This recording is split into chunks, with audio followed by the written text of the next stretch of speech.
कुरुवंश की उत्पत्ति और महाभारत। पुराणों के अनुसार ब्रह्मा जी ने अत्रि से चंद्रमा, चंद्रमा से बुध और बुध से इलानंदन पुरुवा का जन्म हुआ। पुरुवा से आयु, आयु से महाराजा नाहुस और नाहुस से ययाति उत्पन्न हुए। ययाति से पुरु और पुरु के वंश में भरत और भरत के कुल में राजा कुरु हुए। कुरु के वंश में शांतनु का जन्म हुआ। शांतनु से गंगा नंदन भीष्म उत्पन्न हुए। उनके दो छोटे भाई और थे, विचित्रगदा और विचित्रवीर। ये शांतनु से सत्यवती के गर्भ से उत्पन्न हुए थे। शांतनु के स्वर्गलोक चले जाने पर भीष्म अविवाहित रहकर अपने भाई विचित्रवीर के राज्य का पालन किया। भीष्म महाभारत के प्रमुख पात्रों में से एक हैं। ये महाराज शांतनु के पुत्र थे।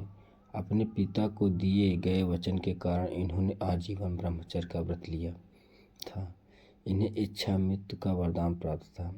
एक बार हस्तिनापुर नरेश दुष्यंत आखेट खेलने वन में गए थे।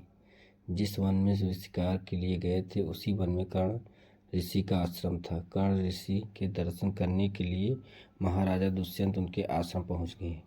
पुकार लगाने पर एक अति लवणमयी कन्या ने आश्रम से निकलकर कहा, हे राजा, महर्षि तो तीर्थ यात्रा पर गए हैं, किंतु आपका इस आश्रम में स्वागत है।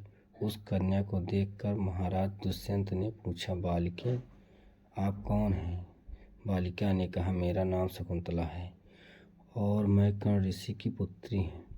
उस कन्या की बात सुनकर महाराज दुष्यंत आश्चर्यचकित होकर बोले, महर्षि तो आजन्म ब्रह्मचारी हैं, फिर आप उनकी पुत्री कैसे हुई?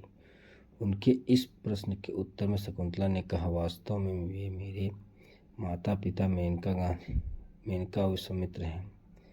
मेरी माता ने मेरा जन्म होते ही मुझे वन में छोड़ दिया था, जहाँ पर शाकंतु नामक पक्षी ने मेरी रक्षा की, इसलिए मेरा नाम शकुंतला पड़ा था।